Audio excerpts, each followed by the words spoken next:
Welcome back to the Inside Out conversation on health and healing, and good to see you again, Dr. Perrella. I see you every day, and yes, that's great. we see each other Good to see you back for this. Yes, same here, Doc. Same here. So we wanted to shift gears this month and have a very specific conversation about pediatric chiropractic. One of the most common questions we hear is, why would children need chiropractic care? And which children need chiropractic care? Do they have to have a health problem? Do all children need chiropractic care? Why would they need chiropractic care? How much chiropractic care do they need? Do they need x-rays? Do they get adjusted like adults? Do they need as much care as adults? These are the things we're going to unpack, because in our practice, we've been taking care of children for decades, and so have you. And I take care of my own children since the moment they were born, and my wife while she was pregnant with them. And I think there is a disconnect between what the public thinks chiropractors do and what we actually do. So we're going to dive into all things pediatric chiropractic. Right. So how long have you been taking care of kids for in your chiropractic career? 40 years. It was actually my first patient when I was an intern in chiropractic college. Was a little 2-year-old girl. Okay. And very hyperactive. And every time she'd come in, she'd be running around the room and doing all that, and then we'd adjust her atlas, and she just calmed down.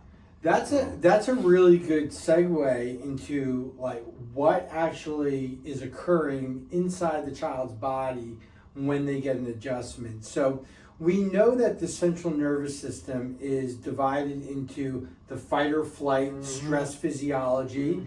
And then we know there's a parasympathetic side where we rest and we digest. Now, there is an epidemic right now of children who have neurodevelopmental disorders. That may be ADD, PTD, OCD, ASD, all the alphabet soup. In fact, we have a textbook here of neurodevelopmental challenges and chiropractic clinical outcomes. And this is like just research and study after research study on the effectiveness of chiropractic for the neurodevelopmental population. And that population has ballooned, it's exploded. And so what happens is, if a child is subluxated, which they can be, it may not express as pain. It may express behaviorally, like you were just saying with this little 2-year-old that was running around the room, and we can label that. We can label that, and we can medicate that, and we can therapize that, and maybe some or all or none of those things are necessary.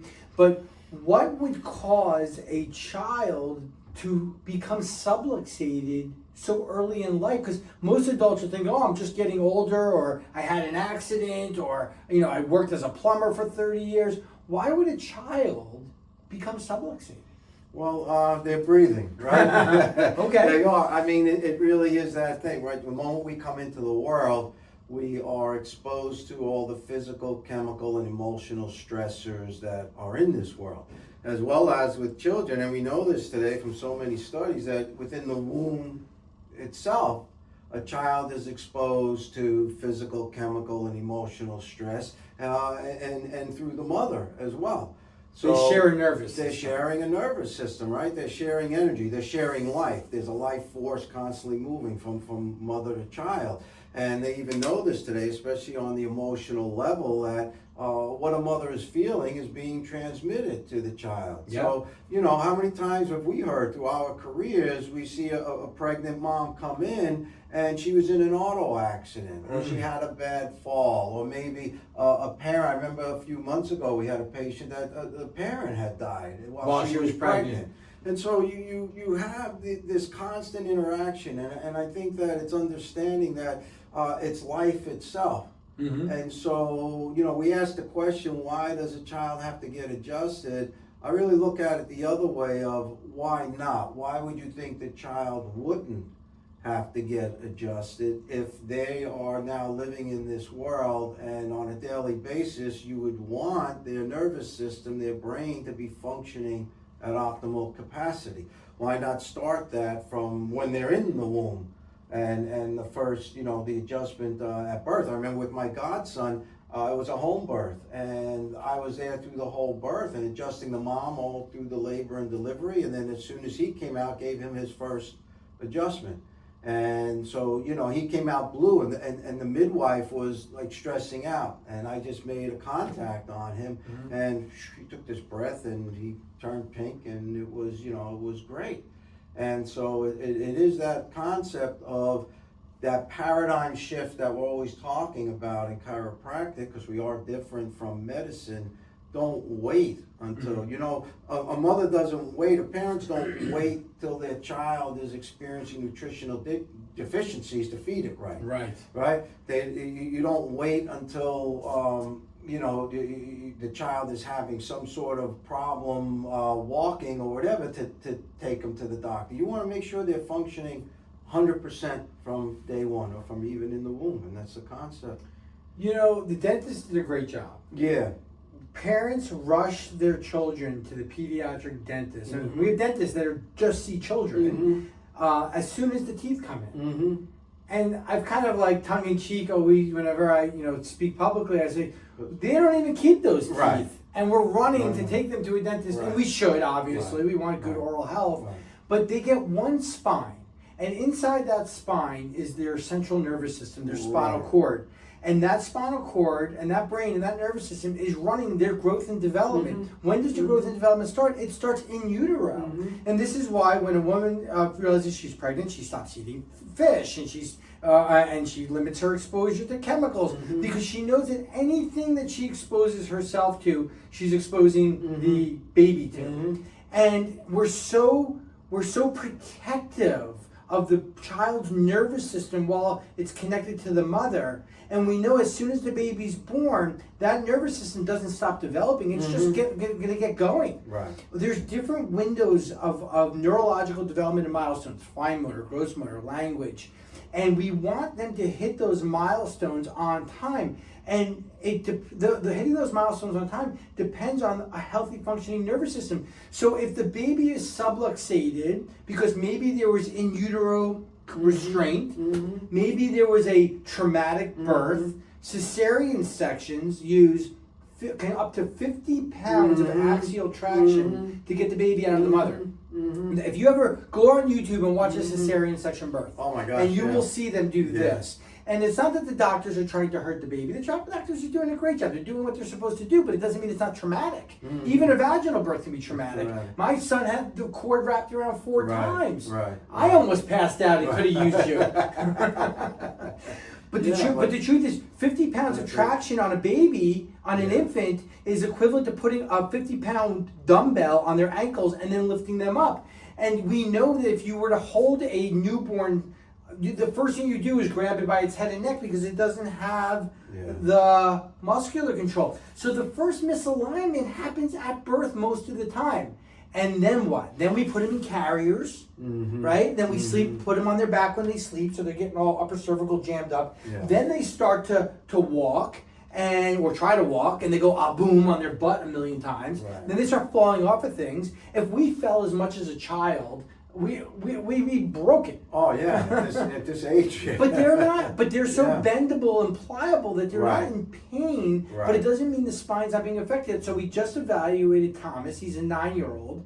I evaluated him when he was born, because when he was born 9 years ago, he had torticollis, which is a really common condition. And we helped him through that. And for whatever reason, life got busy, and the parents stopped bringing him in. And we just got to evaluate him again 8 years later. This was this week. And we took his x-rays, and he grew into that crooked position. And he's way offline, and now he's having hearing issues. And they want to do tubes. Tubes is the most common pediatric surgery. And in my career, I don't know about yours, 20-something years, I've only seen one pediatric client go for tubes. I know we can help prevent that. So, there's so much to unpack there. Why would we wait? Why would we wait? Yeah, well, I mean, like you said, you adjusted Alyssa all the way through pregnancy, you adjusted Jade, you adjusted Easton, and so because we know, and it gets to be this misnomer again that we're working with the spine, right? But we're really not. We're using that spine as a gateway to their central nervous system, right? If it was just a spine without a central nervous system through it, the adjusting wouldn't have any effect. right? It wouldn't Where be would an the adjustment. connecting? The whole thing of adjustment is the Right, nervous system. right. It's to stimulate the body to constantly be functioning at optimal capacity. And I think, again, that's where the shift happens in a person's thinking, whether adult or child, that am I looking to get to function optimally, or am I looking just to get symptoms treated, or am I going to wait until I have symptoms and then go to try and get well, right? It's a lot easier staying well. It's a lot. Well, yeah, well, unpack that. Like, that would be equivalent to me saying, I'm not going to take my children to a dentist until their teeth hurt. Right, yeah. Their teeth don't hurt. Why would I take them to a Right, dentist? right, right. Well, don't you want to check to make sure there's not a cavity forming? Right. Don't you want to clean them? Don't you want them to learn how to take care of their teeth? I mean, Thomas, the little boy that I'm talking about, he was in the office this morning, and he's sitting there like this with his iPad while his dad gets adjusted, and I have the opportunity to say, Thomas, sit up, put your knees up, put the iPad on your knees. Can you get a fist between your chin and your chest? That's a fist rule. You don't look like this at the iPad, you look like this. Now he got educated at 9 years old. Right. What will that do for his future? He's already lost a curve in his neck at 9. Right. At 9. Right. We're At 9 seeing years of age, children, babies, without curves in their neck Yeah. because of technology. Yeah. There's never been a more important time for your children and your grandchildren to get checked. Right now, yeah, absolutely, absolutely. Because again, that's right. He's sitting like that. That's a physical stressor, right? He's like that all the time, and so this is patterning. I think the concept of understanding, as children, we're in a developing nervous system, right? As an adult, our nervous system has developed, and that's why it's even more difficult to treat adults. Correct. Because to create change in an adult is much more difficult in a child. The flip side of that coin is to understand that this young, developing, very fragile nervous system is dealing from day one really with an adult world, right? Mm-hmm. And so, they're having to work with that, and how they develop, how they're, how well the emphasis is on a healthy development of the nervous system, of the brain. It's going to affect that child throughout life. I've seen studies where they say those first 5 years, 5 to 8 years, yeah. right, will determine a child's life. 100%. And so, what is the home life like? What are the stressors there? Is the marriage good? Are the parents happy? Are they financially secure? All these things that we see happening.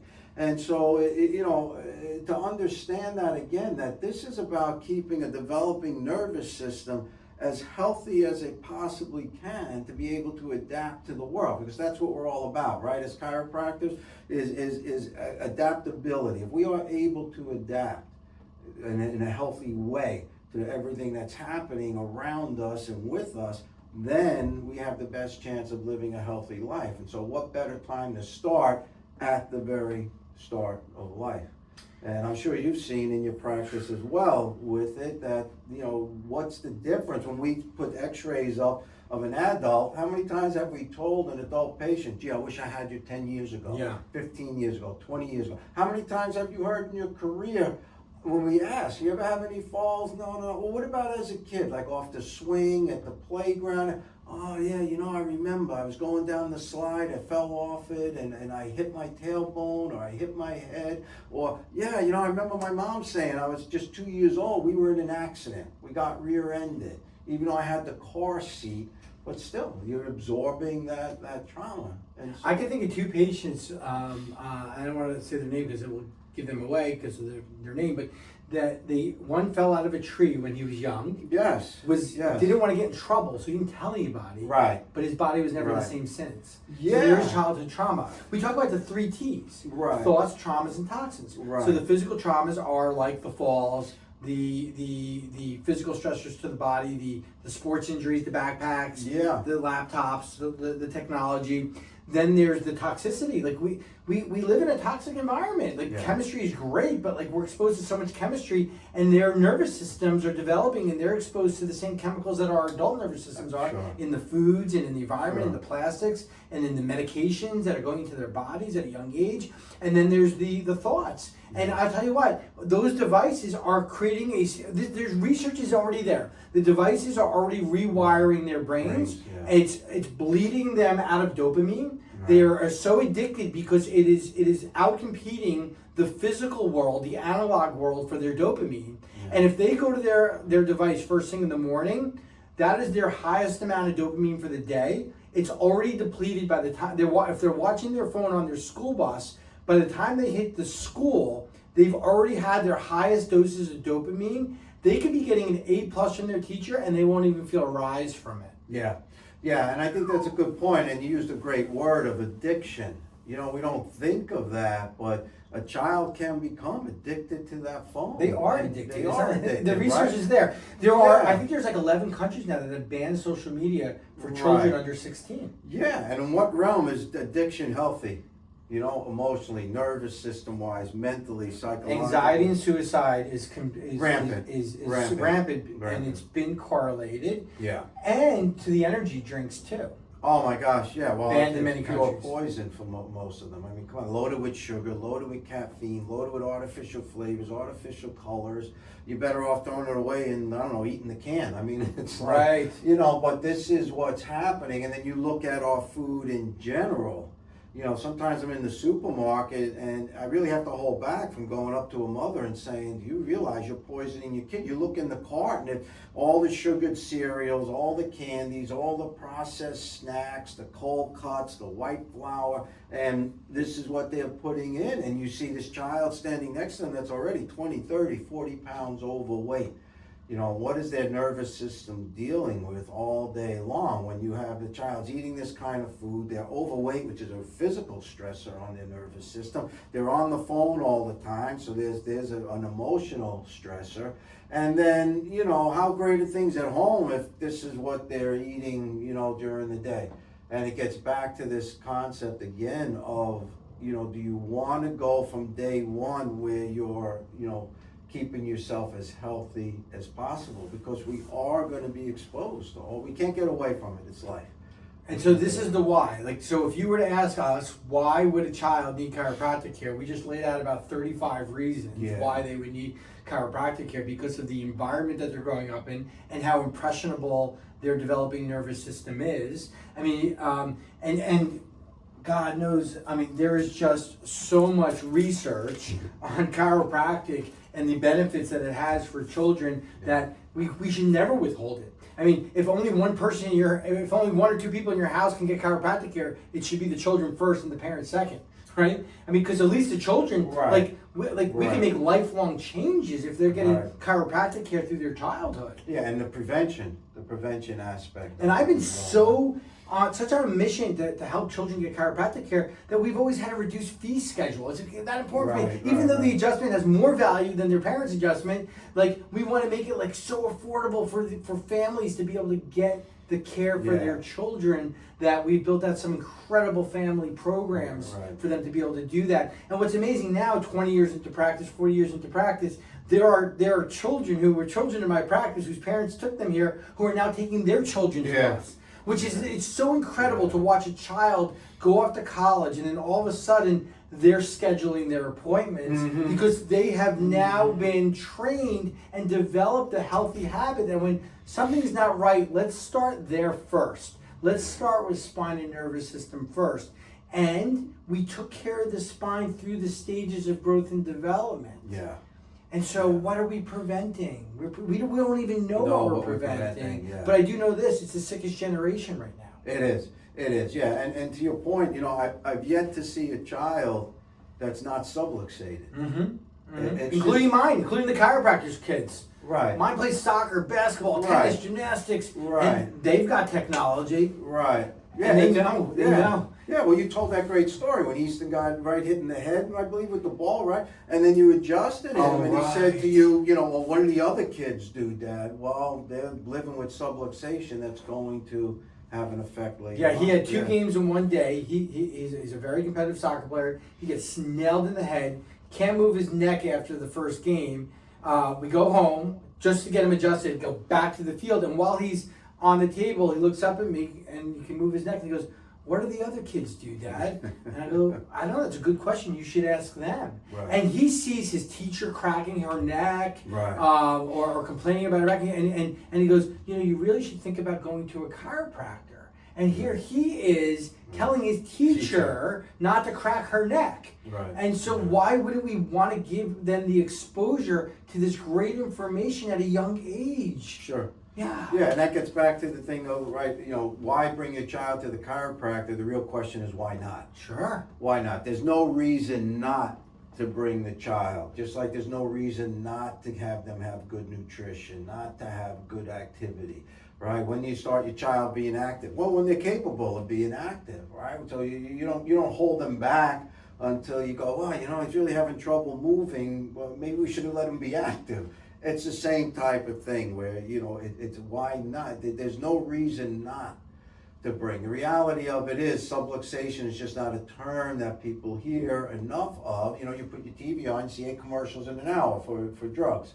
What if you saw 8 commercials in an hour about subluxation? Right. It's not part of the culture. Are you stressed? Did you have a fall? Did you get hit in the head? How's your diet been? How's your emotions? Are you all And then at the end of the commercial, instead of a list of side effects, it'd be all the side benefits. Yeah. And you may see better focus, better attention, better behavior, better sleep, and better digestion. Yeah. You know what I mean? Yeah. That would have the commercial Yeah. end, because when we start to adjust a child, like, we really amazing things will happen that we wouldn't even expect to happen.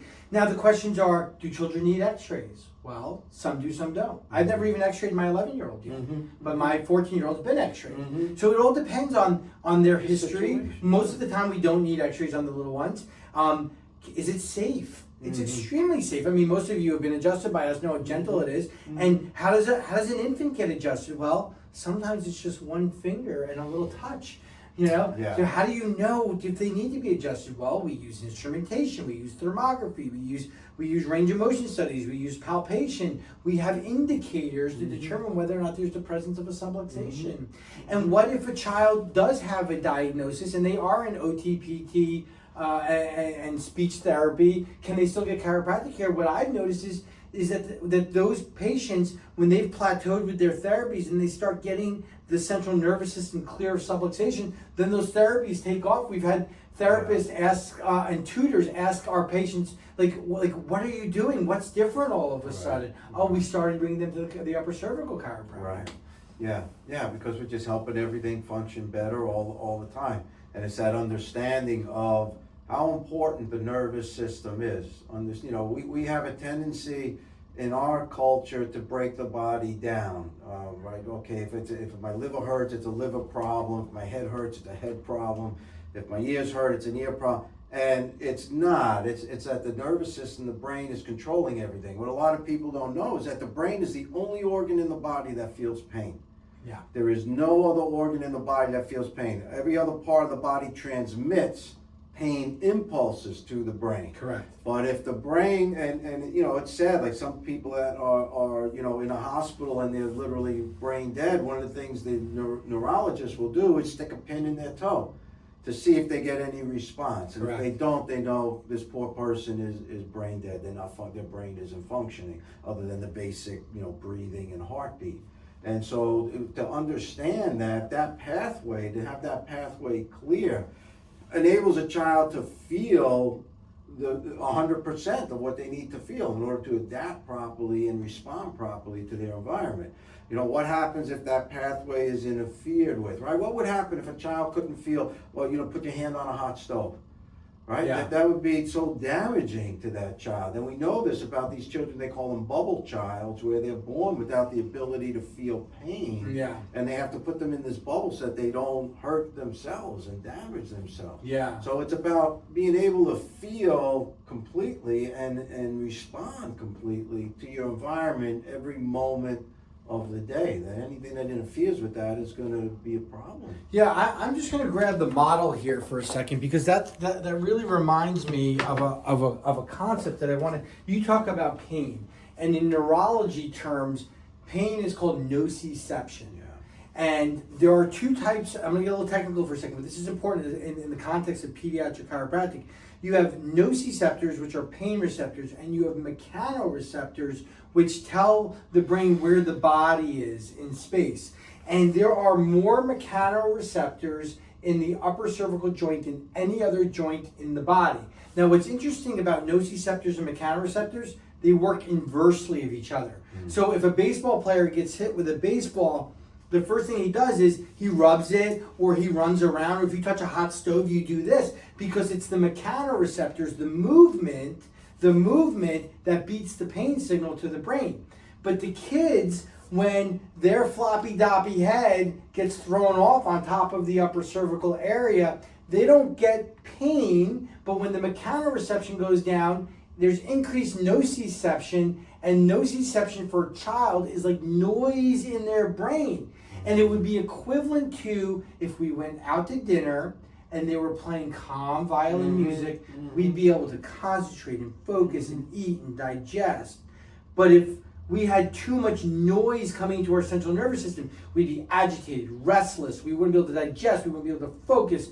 Now, we could medicate ourselves into focus, or we could correct the balance, because in their little brains, it's almost like they're out to dinner and someone's blaring Metallica. And what we start to see when we adjust the upper neck and the sacrum, the tailbone, is there's a calming of the nociception as we bring mechanoreception back up. And all of a sudden, these children with all the labels settle. Right. Yeah, and that's a good point, the labels, right? You could call a condition anything. Peanut butter and jelly. And you still have the same, right? Right. And do you feel different because it's a different name? And that's what makes us different as chiropractors, is we're not going to war with the body to try to knock out something that the person is feeling, right? It's a perfect feedback mechanism. These children are miracles. Yeah. They have so much potential. It just has to be unleashed. Yeah, it really does. They're not broken. Really no. Your kid's not broken. No. The environment may be broken that they were born into, unfortunately. Right. They're born into a different world than we were born into. Yeah. Oh yeah, it is all different. And then the ability to adapt to that difference, because the world, it's not going back. It's not going back. Right? It's not going back. There's always... But our DNA hasn't changed. Right. Our physiology is still the same as our cavewoman ancestors. Yeah, and right, exactly, right? And what we're struggling to do is adapt, because why? We're in a subluxated world, right? So everybody is walking around subluxated. It's just that they either believe it or not, or they recognize it or not.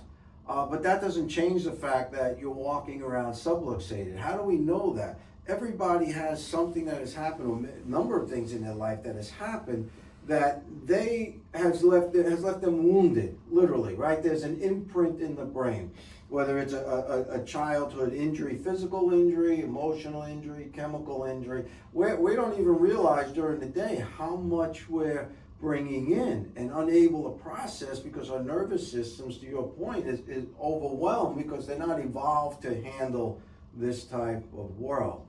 And so that's why we use this term all the time of clearing out the nervous system. It's like an Etch-a-Sketch, right? We're clearing ourselves out, right? People know, sometimes they go on a fast, right? What's the point? Cleanse the body, cleanse it out, colonic, right? Cleansing out, or starting to eat whole foods, lots of fruits and vegetables for the purpose of... Or they go in the sauna and they sweat it out. Right. Get it out. Right. You got to get it out, because when we hold, we've talked about this a lot. It's this thing, and people are not real about how many people we see come in and they're like this, and they're like, can you take care of this neck pain? It's like, it's not about the neck pain.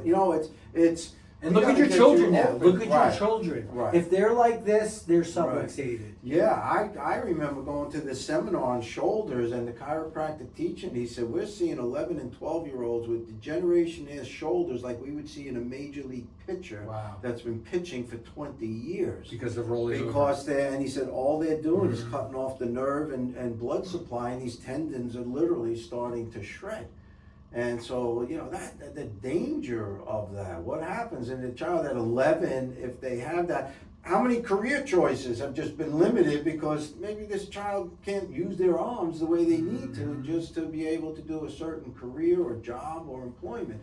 And that's the power of what we do. It's understanding the power that we are as human beings. And we don't want them to lose out on their potential. We want to optimize their potential. We all want that for our children. We want to give them all the opportunity possible to succeed with their health and with their life and with their happiness and with their careers. And like this supports all of that. Right. And unfortunately, like again, it hasn't been part of the messaging, right? Right. Like your pediatrician's not going to tell you to go do that. Right. Like you have to think for yourself and say, Right. that makes sense. So what would you say to someone who's watching that's saying, well, yeah, this makes sense. I'd like to get my child or grandchild checked. What do they need to do? Yeah, what they need to do is just call our office, schedule an appointment with a Kara or a Naya, and have the child come in. One of the things that we offer that's great about our office is that the consultation is always free. Right? It's nothing to come in, to sit down, tell us what's going on, what's taking place, why does my child have to, get adjusted, and you get all the information, and there's no charge on it for that consult. Yeah, and sometimes we'll consult with the parents even without the child there first. To understand what's happening with the child before we even meet them. And then we always have 2 rules for the children, and I let them know this right away. There's 2 rules. Nothing ever hurts, and we gotta have fun. And we don't medicalize them. We don't make them feel like there's something wrong with them. We don't even want them to feel like they're coming to a doctor's office. We want them to come to a place where they come to have fun, to heal, to be happy, to see their chiropractor. It's a totally different model. It is. It's completely different, and it's about, like you're saying, potential. I mean, you coached basketball with Easton, you coach soccer. It's like, what would it be if you go, you know what, guys, we're just going to show up for the games. Yeah. I'm not practicing. Yeah. We're just going to go, I'm not going to show you anything, nothing. How's the team going to reach their full potential? Right. How's the players going to reach their full potential? This year, I remember the first time I got adjusted, I was 14, and you know my story, where I fractured a vertebra in my spine playing football. And, I like you're saying, this patient that fell out of the tree, I didn't say anything to my mother because I knew what she was going to say. She was going to say, I don't want you, I want you to quit the team. I don't want you playing. And I didn't want to do that. And then I was in such agony after the season, went through the season, but was in such agony after the season ended. And I said to her, look, I got hurt. I never said anything. And, that was what a major cause of my scoliosis was as well. And, as I got adjusted and my spine started straightening, I mean, it was a whole different thing. But where would I be today? They were looking at doing surgery. Sure. And so it's about potential. When we make that mind shift to, it's not about treating, it's not about fixing, it's not about symptoms. That all takes care of itself. How could you be functioning at full potential and have symptoms? Right? You can't. You're going to be full potential. If you're full potential, the symptoms take care of themselves, because the symptom is the alarm that you're not functioning at full potential. Our nervous systems are incredible. These brains and nervous systems are incredible because they're always giving us the feedback. We made a system that said the feedback was bad. Suppress the feedback, suppress it, knock it out. Our healthcare system, right? So, but the feedback is the gift. The feedback is constantly letting us know something's, you got to shift here. You're hurting yourself. You're hurting yourself. You're hurting yourself. So if someone's young, do they need chiropractic care? Yeah. If someone's old, do they need chiropractic care? If someone has a diagnosis, do they need chiropractic care? If someone doesn't have a diagnosis, who needs chiropractic care? The same amount of people that need dental care. Every single person on the planet needs chiropractic. If you have teeth and you have a spine, you need doctors to take care of that. And it's not that they won't benefit. I've never seen a person in 40 years not benefit from chiropractic care. What I've seen is people, they might quit the care, and how do you get well then? It's like going to the gym and you say, well, I've been coming here 2 months, I'm not in shape, I'm going to stop going. Yeah. Well, how do you It get didn't in work. shape? It didn't work. When you got 150 pounds to lose, you go, you know what? I went to the weight loss center for 2 weeks, I didn't lose the 150. This doesn't work. If you quit, you can't get well, but I've never seen anyone not get well. But let's not even get into a position where a child needs something to be fixed. Exactly. Let's just help them grow and flourish optimally. Yes, Thank you for listening to our message. If you have specific questions about any children in your life, just bring it up to any of the doctors in our practice and we'd be happy to answer those for you. Dr. Jerry, thank you as always. Another great Inside Out conversation. Same thing, Dr. Arbeitman, thank you. Always a pleasure to be here with you. Absolutely.